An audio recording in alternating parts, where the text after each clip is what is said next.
Cape Fear, 1991 thriller remake of a 1962 film under the same title, both based on a novel titled The Executioners. This version was directed by Martin Scorsese. Interestingly, originally Steven Spielberg was set to direct, with Scorsese attached to Schindler's List, but they ended up swapping projects. This stars Robert De Niro, Nick Nolte, Jessica Lange, and Juliette Lewis. Nominated for 2 Oscars, Best Leading Actor for De Niro and Best Supporting Actress for Juliette Lewis. Story is largely but not entirely the same as the original film. A convict named Max Cady is released from prison after some years, and he begins stalking a lawyer named Sam Bowden. The interesting key difference is that in the original film, Bowden was just a witness against Cady in a rape case. In this version, Bowden was representing Cady as a state-assigned lawyer, and he withheld a crucial piece of evidence, of information, that could have helped his client, but because he believed him to be a dangerous criminal individual, he buried that evidence. And I want to start with that switch because I think it's quite fascinating. And this, along with changes in how the Bowden family as a whole is framed as an unhappy, jaded family instead of this sort of all good, all American nuclear family like in the 1960s. This is all a really solid reason for why you would remake this film. It's not just a retread, it truly becomes something different in how it makes the audience look at its main character quite differently.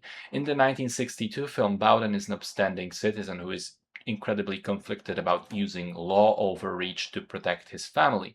In 1991, Bowden is a coward with a history of being unfaithful. He's not a present husband or father, and he's much more morally questionable. In a way, this change of perspective is, I think, an interesting look into how culture and filmmaking has changed and sort of grown up in a way with regards to its opinion on the Americana.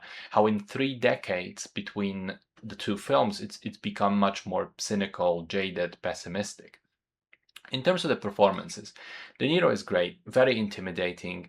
Some of his scenes really made my skin crawl, and the way he and Juliette Lewis play off of each other in that long, drawn-out scene on stage at the school was really captivating.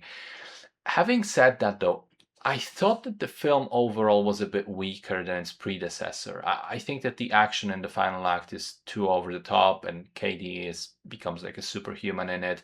I think that despite its 1990s cynicism, it somehow simultaneously feels rooted in an earlier period when it comes to its style.